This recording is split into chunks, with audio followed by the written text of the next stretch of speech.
while you were watching it? The defense made the difference. Yep. And we knew that it would. And Kansas City, and it's not a knock at the 49ers quarterback at all, Brock Purdy, not a knock at him. But he did not respond very well when he got pressured in the backfield. And it did happen on key occasions, not the least of which was toward the end of the game when they were going for a touchdown and had to settle for a field goal. And it was all because of Chris Jones coming in there and putting great pressure on him. That made a very big difference. Other quarterbacks, especially a guy like Mahomes, could have escaped, but Kansas City had that defensive scheme that really was the key to all that they've a key to their rally this year from the regular season. But again, I think that made the difference. Jake, were you frightened at all during this game?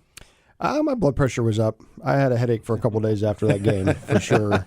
Last week after we left, I told you guys 34-17 was my score. I thought it was going to be no contest. I thought we'd be all sitting back drinking Mai Tais and champagne at halftime in lieu of or what was going to happen over the next couple of hours. But then that game, I was very impressed with the 49er defense and even more impressed with their offensive line, how our guys weren't getting to Brock Purdy before halftime. Yes, the defense, for sure, held them to 10 points. It should have been way more. If it wasn't for that defense of the Kansas City Chiefs, it could have been a 20-0 game. The way that Mahomes and them came out just kind of timid. We had right off the bat, a fumble by McCaffrey, which never happens in the first series for San Francisco, and we did nothing with it, which is fine. It's about getting that ball and kicking it back to the other side of the field to make it hard for the guys to score. But overall and all, to answer your question, yes, I was not feeling it. In fact, I texted a buddy of mine when it was 3rd and 4 and 2 minutes left in the game. I said, we're losing by 3.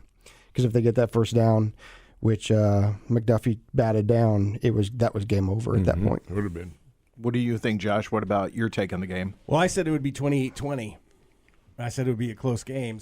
And I figured because of defense it would be that way, and because the Chiefs have had so many problems in the red zone with their offense, which is, I think, a testament to what we've been talking about all season about them not having that key guy. Because if the teams are able to double team Kelsey, then who else can do those short routes in the red zone? And I think you saw that in this game as well. The Chiefs moved the ball well. I think Mahomes threw for over 300 yards, so they moved the ball well, but they had to settle for field goals instead of touchdowns. And the key in the game was the blocked extra point, because if they hadn't blocked that extra point, the Chiefs would have had to have scored a touchdown instead of a field goal to tie it. And I don't know that they could have done that because their red zone offense was so lackluster. So that was the defense carried them through the playoffs. The defense was the key in this game. And then in overtime, you give them the ball and say, all you got to do is score a touchdown. And that's what the Chiefs offense is capable of, is scoring a touchdown. If you've got a comment, you can always text us at 417-863-7104. Text us there. Put your name on it. We'd love to hear from you during the course of the show, and we'll talk about your questions on the air, if appropriate. Let me put it that way. Yeah. 3 big turnovers in this game. 3 big turnovers. And that was something the defense really did. And I think, besides the blocked field goal, that was the key to this game. Well, there was another key that turned out not to be one, and that was an interception that Mahomes threw. Yeah. Off on the flat, he fired one, kind of threw it in haste, and went over the head of the receiver, and San Francisco picked it off. And I told my friends with whom I was watching, that's bad right there. That's a key.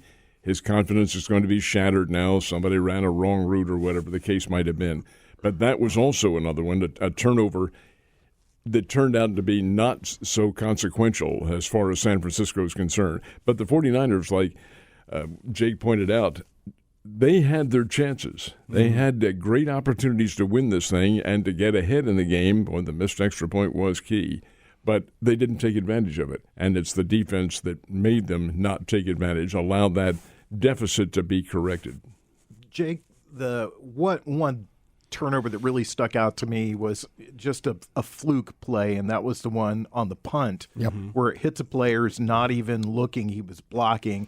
The guy tries to pick it up. He can't do it. The Chiefs recover. First play, snap, touchdown, right in the end zone to MVS. Yep. I thought that was almost like a dagger. It was. Here we're down 10-6 at this point. We've been down the whole game.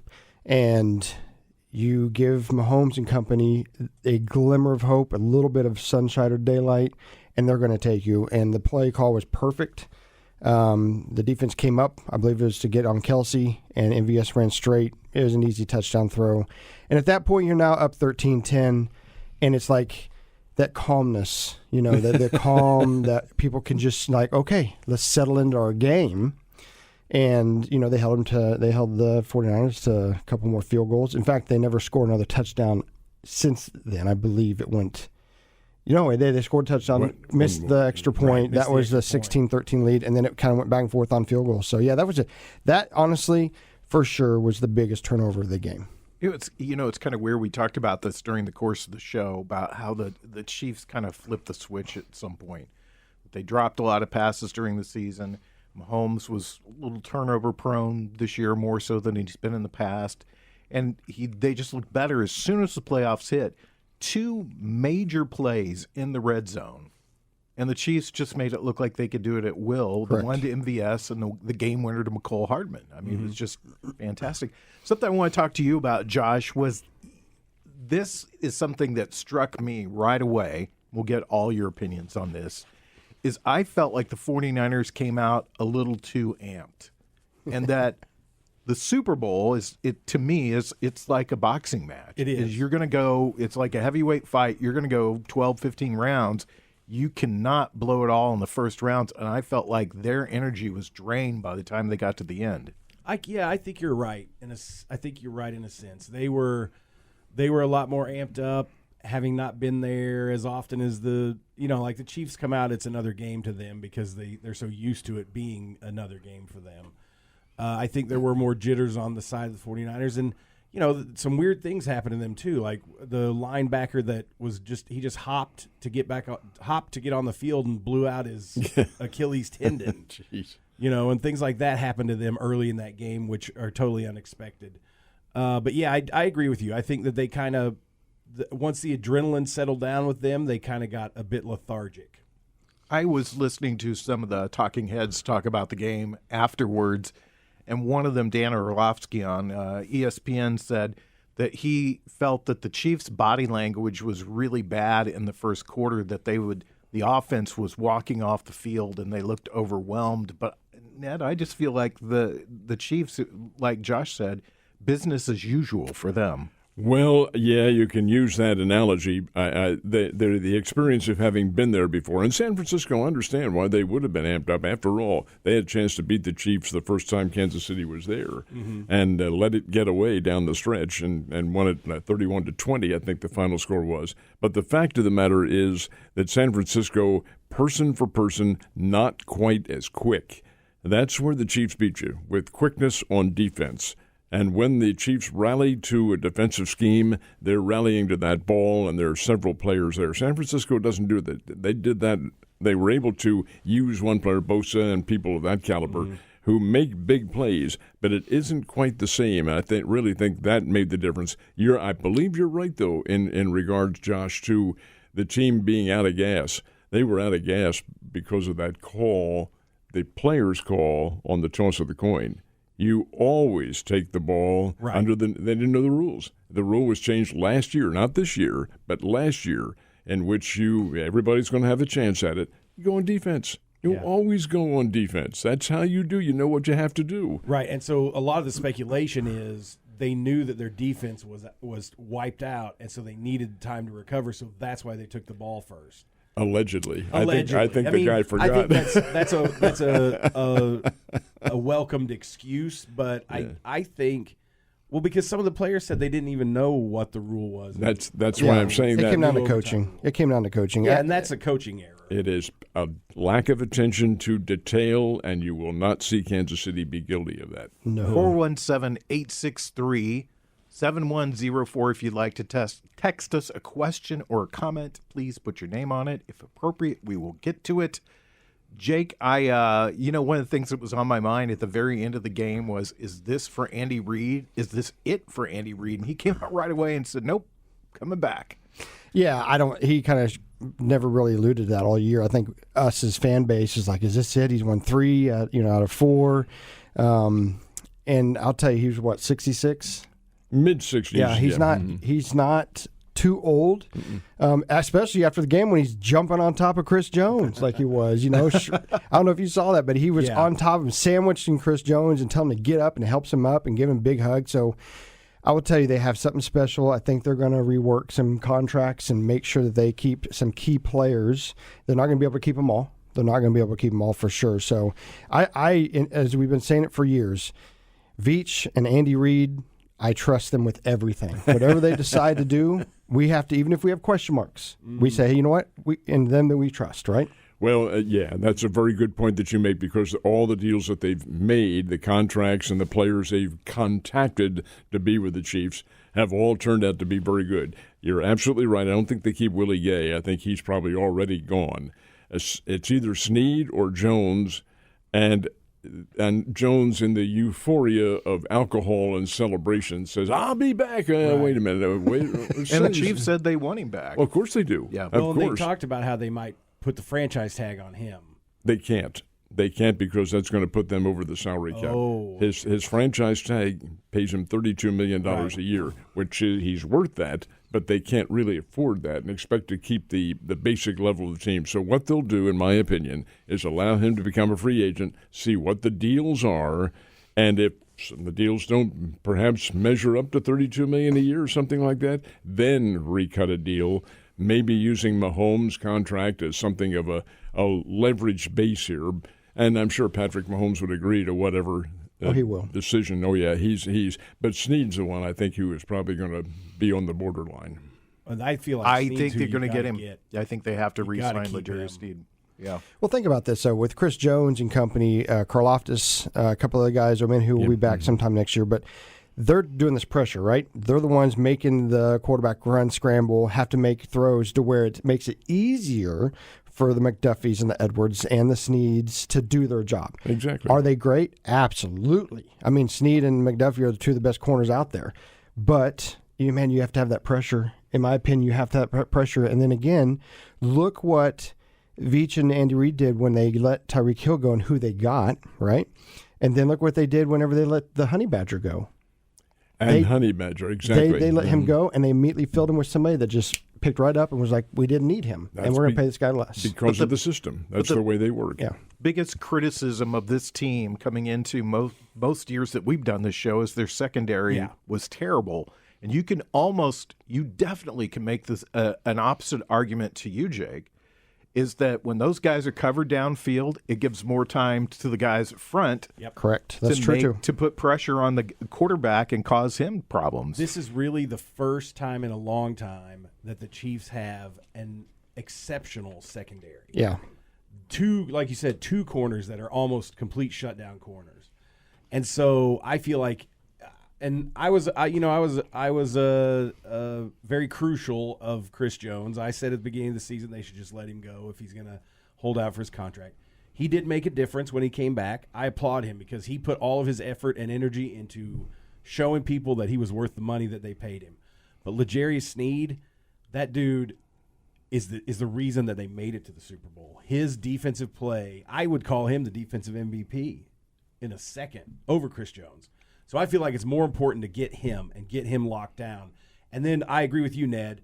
You let Chris Jones shop the market, see what people offer him, and then the Chiefs could make a counteroffer. Yeah, because he knows how good the Chiefs are, and he knows he has the potential to keep winning with them, as opposed to going to a team that may pay him a lot more money, but then he's starting over. There's a lot more pressure. He's going to be double-teamed more, that kind of thing. What would you do? You got 2 Super Bowl rings. Is it now time to go out and be like, you know what, I'm going to go, or 3. Yeah. Chris Jones has 3, and go, you know what, I've done it all. Why not go over here and ride into the sunset with the Jets and get $40 million a year? What would you? I'm asking you guys. What would you do? If I don't want to sound like a homer, but I think there's something that you've said a couple of times. I think there's something special going on in Kansas City. Oh, for sure. And I think people want to be a part of it, and that's a draw. Mm-hmm. Would I rather? They started talking about three-peat right afterwards. Oh yeah. Most teams would have. Yeah, we won. We're excited. We're popping the champagne, drinking the beer, smoking the cigars. And the Chiefs were like, already, all right, what's going on for next year? Let's talk about Chris Jones and L'Jarius Sneed. Let's talk about these guys. I mean, business. Yeah, it's back to business sure. right away. Yep. And that's a team that can win another championship. That's the one factor that we don't know about any of these guys is their psychology. And every human being differs. There are some who are arrogant, and I don't mean that in a negative sense, who think only of themselves. Yeah, I can make more money over here, and I've already won that. That's fine. Mm-hmm. You can't argue with that philosophy. But there are others who are loyal to the team. The team has been well. They know all the players. They're comfortable there, going to make a lot of money. And that is evident in how they think and the decisions that they make. So it's one or the other. I don't think either one of them's wrong. No, my whole thing, you're asking how I would react to that. Mm-hmm. Here's the problem. I'm never going to make $25 million in a year, so I don't know how I would react to that. I feel like the difference to me between $20 million and $40 million is immeasurable in my mind. So if I was offered $20 million to stay with a team where I've got all this camaraderie, all this teamwork together, and I know that we have the opportunity to keep winning, I would stay. Yeah, but that's because at a certain point, you're not going to be able to spend all that money anyway. So I would, my personal opinion, I would rather have more rings than more money in the bank. When you've got $20 million, who cares? Oh, for That's sure. my thing. For sure. But then in the NFL, there's no guaranteed contracts. You get hurt and true. you're done. So, and I think that's what Tyreek Hill saw was like, okay, I got my Super Bowl ring. Let's go see. Oh, wow. Okay, so we're not going to pay him, but he got almost $10 million more a year. So it's like he in his world as a 28-year-old player, I only have very long left, maybe another 6 years. So I put him 34 years old, go to Miami, make some money. And why not? I love how he's been super supportive. I think it's been showing his true character. And the Chiefs people love, like the players, you see the love. And, yeah, he mouthed off a little bit, but so did Ward. Remember Ward, the defensive player's like, there's no place I'd rather be in San Francisco. It's way more fun here, is what he said. And see, I think that's where what Ned is saying is that's where the ego comes in. Yeah. We don't know the arrogance that these guys have or the egos that they have, and that's where it all plays out in the media for us. Yeah, I mean, it's easy for us four guys sitting around in a studio talking about it to say, oh, we'd stay with that team because we love that team or whatever. Mm-hmm. And so I think we look at it through fans' eyes. Who knows what they're thinking? I mean, it's just... Remember, just as Jake said, it is a business. Oh, of course. It's a way of living, a lifestyle they've chosen. So, again, whatever thought process they have, you can't fault it because it's to their benefit. If you want to chime in, we'd love to hear from you. 417-863-7104. 417-863-7104. Two people. We talked about Big Red, that he said right away he's coming back. And right away, there were some people that just a little bit of noise around Travis Kelce that maybe he might walk away. But he right away said, nope, I'm going to be back. I'm going to be back. And you've got the best quarterback in the NFL. And then you've got the best tight end in possibly the history of the game playing for you. Let's put a wide receiver with those guys. Yeah, and get a big one. Something I wanted to talk about with you guys too. I think it's really funny. And you were talking about Brett Veach, you trust, and Andy Reid, you trust. 3 big catches, 2 by Scantling, who has done nothing all year. I mean, had the worst year as a receiver goes. Dropped a lot of passes, didn't make big plays. Made 2 huge plays in the playoffs, and McCole Hardman, who wasn't even with the Chiefs at the beginning of the year, was a Chiefs castaway. And they come up and make big plays for this team. Yeah, that's a charmed life. Yeah, it's Andy Reid, though. He look what he did when he brought back Michael Vick. He's actually helped some other guys out, too, because he brought back to the Chiefs Shady. From the Eagles, say, come over here and run McCoy. some. Yeah. Mm-hmm. And McCoy wasn't very kind to him either, nor to the organization. But, yeah, he brought him back. That's true. And so I think it is. I think it's one of those deals where Andy sees something in somebody. MVS is making a lot of money. I think it's $11 million a year to catch those balls. And instead of us going, wow, he caught 3, we should be like, that's what he's supposed to do. Heck yeah. So keep in mind now, these guys who you're talking about, Hardman especially, fit into the system. They are not individually great players as such. And the same with Kadarius Toney, who I wonder about his mental state, but those two, they don't fit into the system at all. They're more one-on-one players, and here is Hardman, who does fit into the system. God, there was nobody on him. My God, he knew exactly what pattern to follow for that touchdown catch. And corn dog, baby. It's exactly corn dog. Well, if you look at that final play there, Ward was so focused on Travis Kelce because Kelce ran right at him, and he was supposed to cut over and cover. And I don't blame him. Look, somebody commented last week that I'm trying to be an NFL coach. I don't blame him. Travis Kelce's going to be your first choice. You have to think the Chiefs are going to go there. And then just too many options at that point. Hardman ran a great route and caught the ball. You're 100% correct. That's a good design play. Yeah. Because you pull all that pressure onto Kelce, and there's going to be somebody open. Yeah, and 2 points here. You said something about Kelce. If you saw how the regulation ended, and the ball went to Kelce, his back shoulder, it was in the dirt, and as time expired and they were walking off the field, Mahomes and Rashee Rice were at each other's face. Did you notice this? There was an argument. I did. Well, the argument was, I was wide open, and he was. He was. But what happened is the ball got snapped. He goes, he snapped the roll to me. He goes, I had no time. And then they're like, okay, let's go get one. We got more to room. So there's that point. And then also the play that they won the game on was very similar, not the same, but very similar to how they scored 2 touchdowns against the Eagles. Both those touchdowns against the Eagles were the player, which was Sky Moore, ran to, like motion to, and then ran out. And then on the other one, Kadarius Toney motioned to Mahomes and then ran out, wide open, both of them. But those plays were also on the long end of the hash mark. This play was on the short end. This was on the right hash. They did the same thing where McCall Hardman motioned in, Ward ran for Kelce, and then McCall Hardman was just sitting there wide open, and it was perfect. I'll tell you. When we come back, we'll talk more about the Chiefs and the Super Bowl. It's Ned Talk, your local live sports talk show.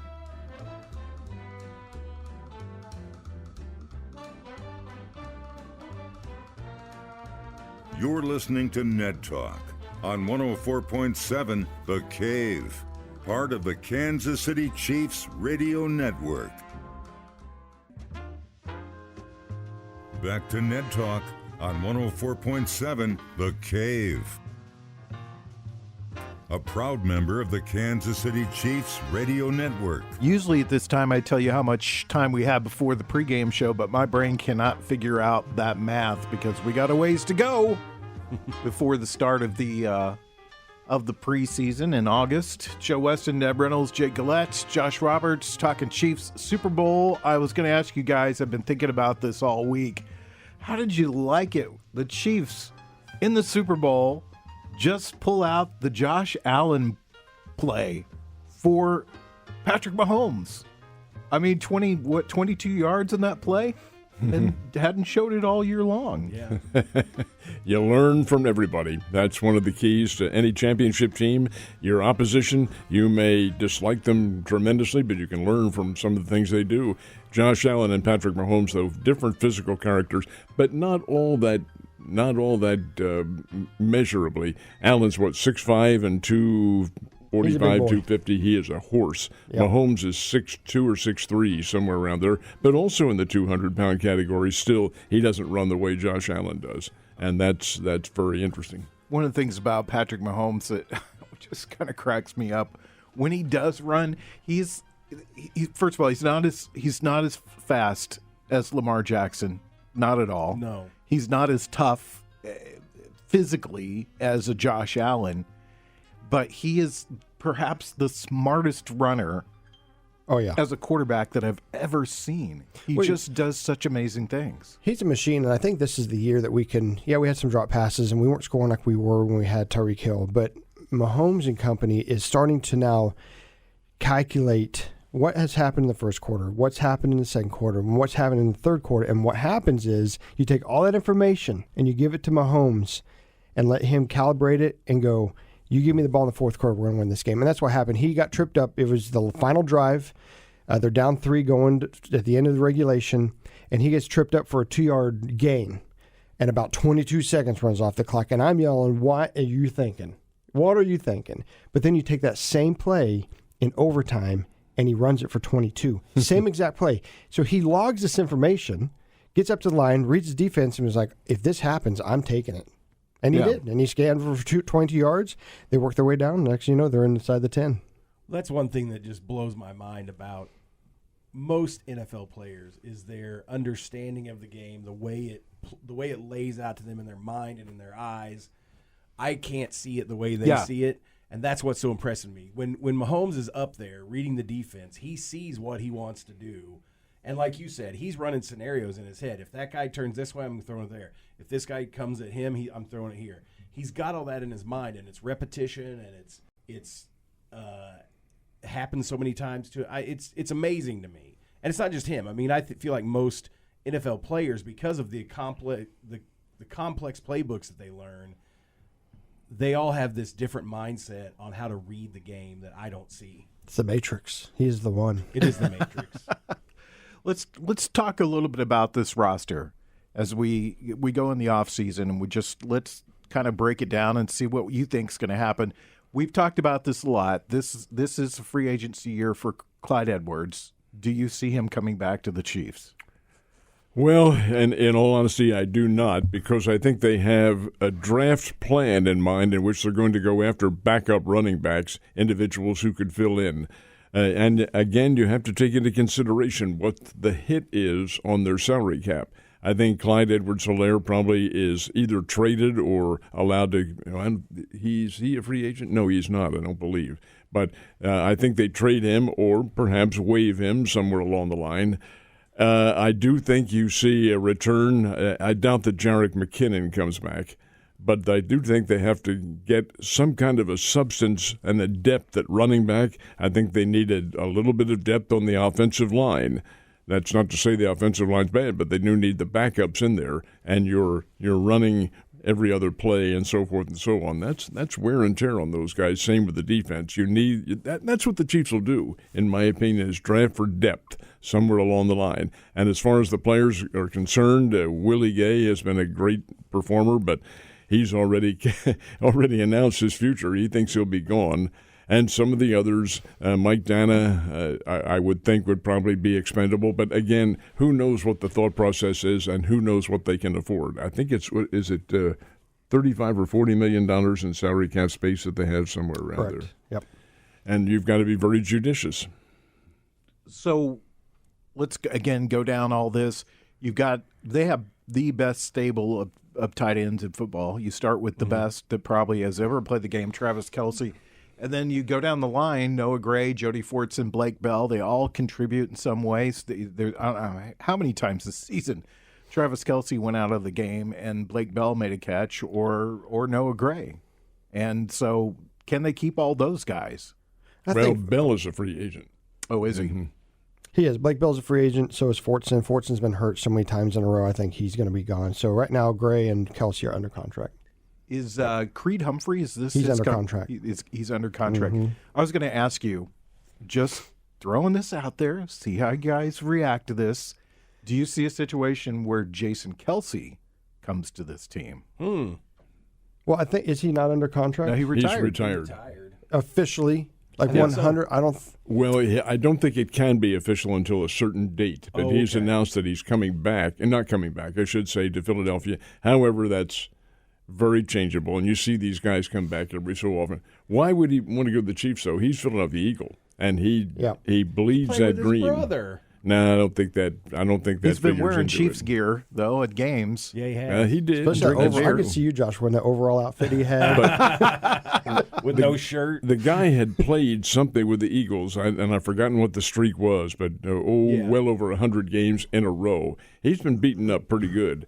But he might get the urge to come back again, but I don't think it would be with the Chiefs. I think it'd be with somebody else. Furthermore, is he going to replace the big Humphrey kid from Oklahoma in there? No, I don't think so. He's pretty good. No, he's under contract. He's in just fine. So I think offensive line-wise, number 74 for the Chiefs got to go.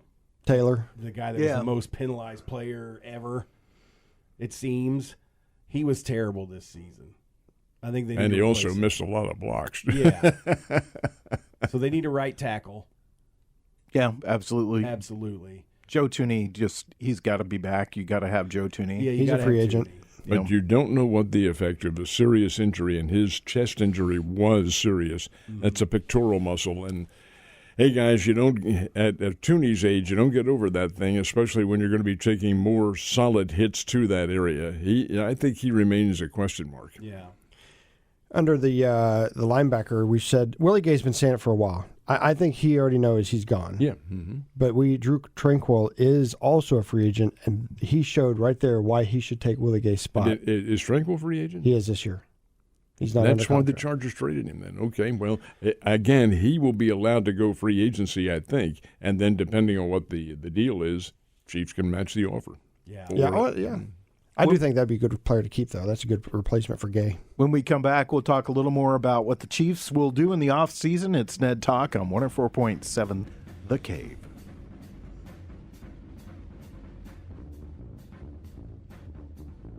You're listening to Ned Talk on 104.7 The Cave, part of the Kansas City Chiefs radio network. Back to Ned Talk on 104.7 The Cave, a proud member of the Kansas City Chiefs radio network. I think on this roster, the big question mark, Patrick Mahomes. I mean, you bring him back or not? I mean, cut him or whatever. Okay, let's talk about the defensive side of the ball a little bit as far as the Chiefs roster. George Karlaftis under contract. The kid that they drafted last year from K-State, he didn't get a lot of play, but I heard a lot of talk about him. And I'm not wondering if they don't feel like it's kind of like what they did with Patrick Mahomes, that they're going to bring him on and give him a lot more play next year. Well, he's a defensive end, and he was playing a role on that team where he was going to serve as a backup to either Jones or Karlaftis, or maybe fill in at another position.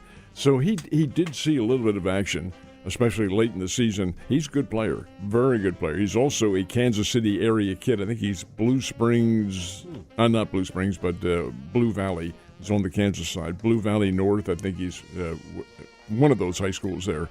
He went there, so he is from the area, and I think they'd like to keep him because he showed a lot of promise. Still has some of the techniques to learn, which he will, from the two veterans who are going to be on that team. But the fact is that it's a hyphenated name, but I've forgotten what it is. King right Felix, I think that's what they call him all the time, so just call him that. But he's a good player. I won't butcher that. I hate to see Mike Dana go, though. Just made some big plays throughout the season. Mm-hmm. But you can't keep everybody. Yeah, you can't keep everybody. That's the big thing to it. I hate to see Willie Gay go. I mean, but they have, and we said this last year, with all the weaknesses that the team had defensively in the years, they probably have one of the best linebacking cores in all of football. When you put Willie Gay out there, Nick Bolton, Leo Chanel, those guys all made big plays, all made big contributions, and then Drew Tranquil, who was not even a starter, not even a chief at the beginning of the season, whenever there was a need, he came in and just plugged it. I'd like to see Tranquil back on the I do too. back of the team. He made his presence known in that Ravens game, big time. I mean, it was his job to shadow Lamar Jackson, and as he did exactly what he was assigned to do, it was great. Justin Reed, I don't think enough gets said about that guy. I'm pretty sure he's under contract, so good to see him come back next year. Mm-hmm. And of course, we've talked about a lot. LeJerry Sneed and Trent McDuffie. Trent McDuffie has just developed into a phenomenal cover corner. Those guys have been just outstanding. Washington Husky, and I believe, correct me if I'm wrong, but I believe he was their top draft choice, 2 years ago? McDuffie? I believe he was. If not, he was among the first 2 or 3. Yeah. So you don't escape the eye of the scouts, and they know what you can do. The Chiefs have gone that route before. And the fact is, McDuffie has panned out. He's become a very good football player. And, yes, he's a key as well. Every year he's in there, barring any injuries, he's going to be a very important contributor. Yeah, we had this. Remember last year when they won the Super Bowl, they had the youngest defensive player. If you took their total average age group, they were the youngest ever to win a Super Bowl. And then this year, they did it again. Same team, obviously, when it all comes, if you remember, it all stems back to the Tyreek Hill trade. How many players they got for that, how many draft picks extras they got, how many draft picks they were able to trade and give away to move up in the draft, and it all worked out. And again, I believe in our front office people for sure because they are smart, they're young. If you notice, and you brought up the Andy Reid retirement, I could see Andy when he finally does pull that trigger to being some sort of person inside. Maybe not every day, but towards draft day, start coming in and helping them, and then paying him to be a mentor of some sort or somebody like that. Like him or not, you can use an analogy here, a comparison, and that's Pete Carroll. He's not necessarily the most likable individual, but when he surprisingly stepped down, that's a quote unquote, with the Seahawks, they retained him in the front office as an advisor. There's very much credence to what you say with that when Andy decides it's time to hang it up. Well, but with Pete Carroll, they're just trying to learn all the ways that he knows how to cheat so they can cheat. Now. And you mentioned while we were off the air, Jake, Tommy Townsend, a guy that's under the radar, he is a free agent at the end of the season. Yeah, those are players, too, that the contracts aren't too big. Josh made a joke. I don't think he's looking for a good punter.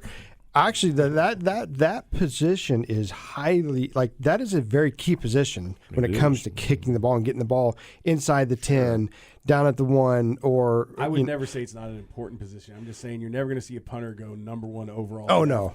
But I will tell you in the Super Bowl that dude. What did Ray Guy go out of Southern Mississippi? Don't know. I think he was right up there in the top. Only you would bring up names that I've never heard of. Oh, you never heard of Ray Guy?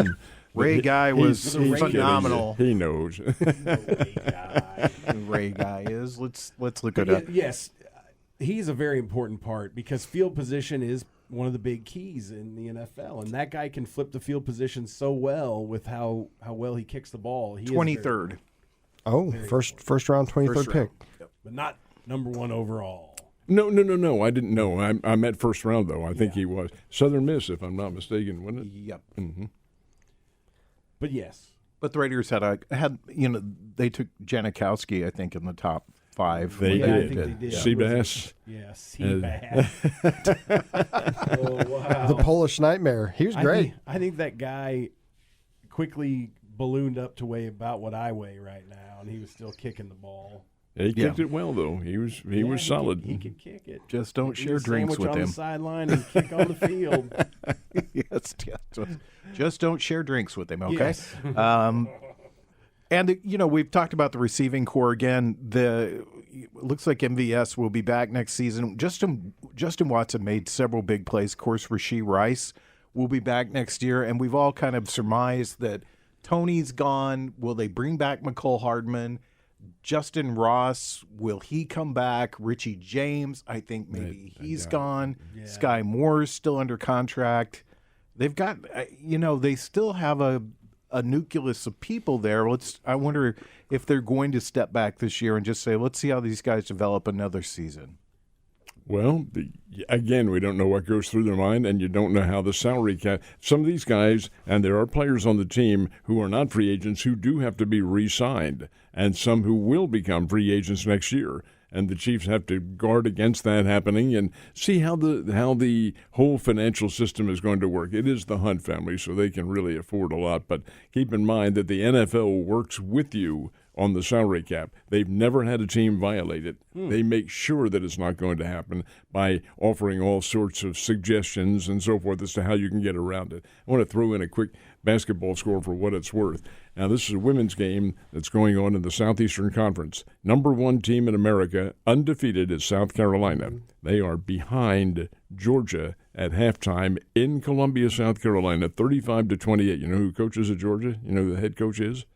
Katie Abrahamson Henderson, former Lady Bears coach. Oh, wow. And she's got them going. That's pretty good if they can keep it up. Now, that's South Carolina they're playing, and Dawn Staley's team is pretty doggone good, so we'll see what happens in the second half. Yeah, we also saw Caitlin take over the most points ever scored by a lady in college. Yes, and she erased that in 133 seconds of the game that they were playing. First 2 and she did it. She broke the record on a shot from the logo. This is a great player. Great player. I think she's Steph Curry for women's basketball. There's no question about it. She is. at that time, after that game, she's only 96 points away from being the top scorer in NCAA. Which, Josh, I will debate 110% until I'm in the ground because it's not comparable. And I'll tell you why it isn't comparable. We're talking about Pete Maravich. This girl, Caitlin Clark, has played 4 and has a chance to play 5 years. Mm-hmm. Maravich played 3. He played before the three-point shot. He played before the shot clock. He played LSU back in the late 60s, and he averaged 44 points a game. Wow. I think that's bogus. It's not to say she can't do it. I think she will. No, yeah, she's going to do it. I mean, 96 points. She scored 40-something in this game where and she broke the a women's record. Great scorer. There's no question about it. But should it be held in comparison to Maravich? Not in my opinion, no. When we come back, we'll talk a little bit about baseball. And I want to remind everybody, too, in case you haven't heard, the big race today has been rained out. It will be tomorrow at 3 our time. It's Ned Talk.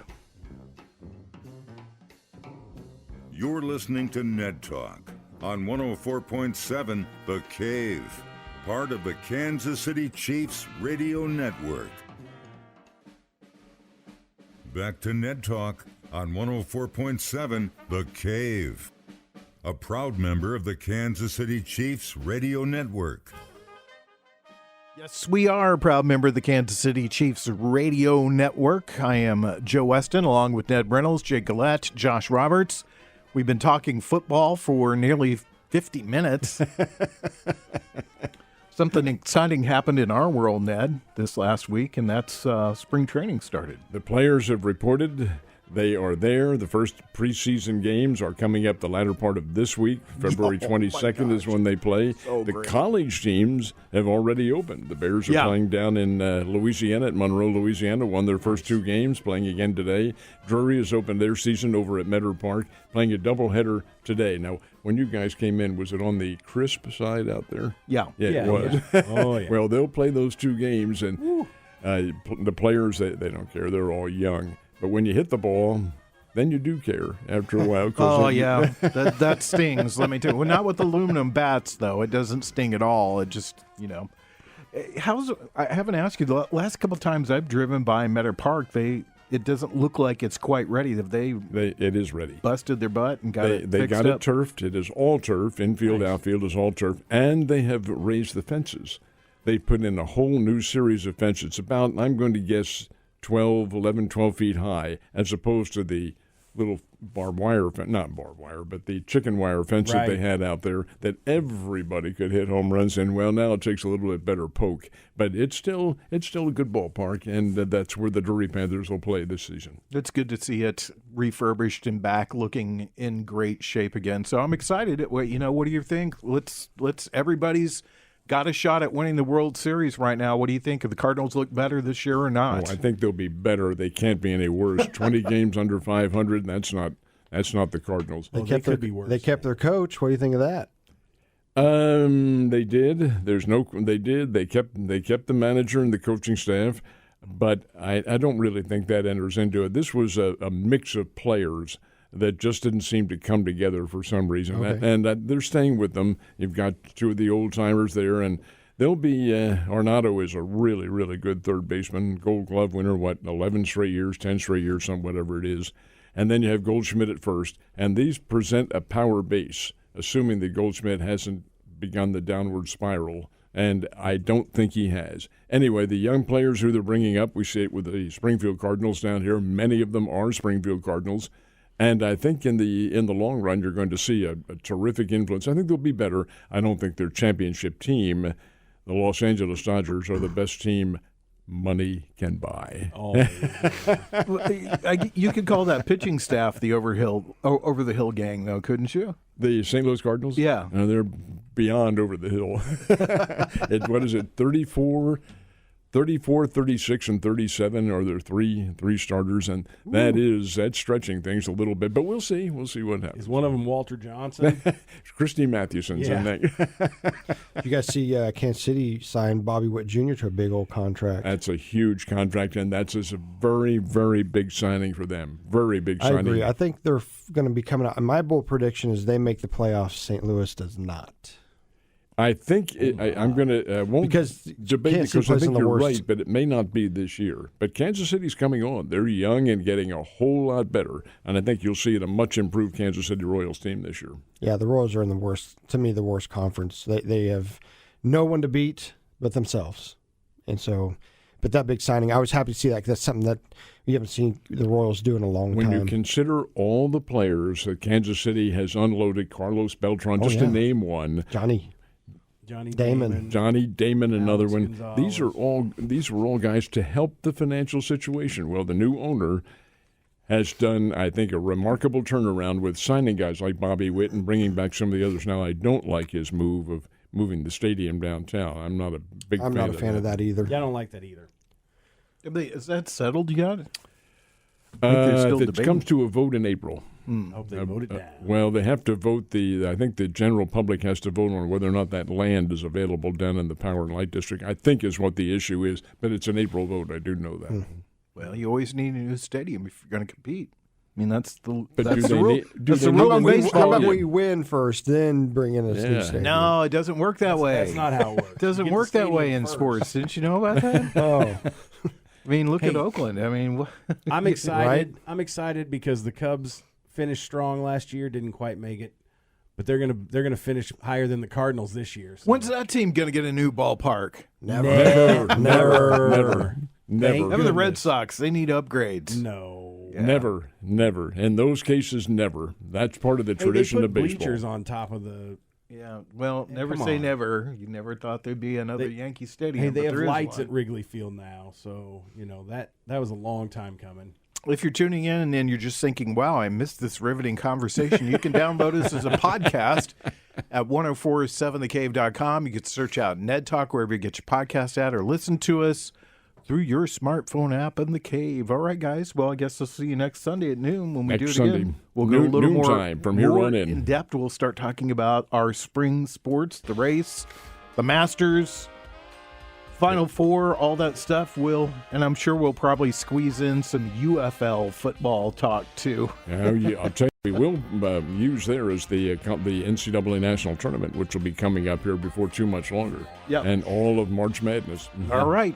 I want to say thanks to Brian Tyndall, Corbin Campbell, the Mad Engineer, and the Mad Texter last week. And, of course, Mike the Intern and our good buddy, Nick Fury. We'll see you next Sunday for Ned Talk.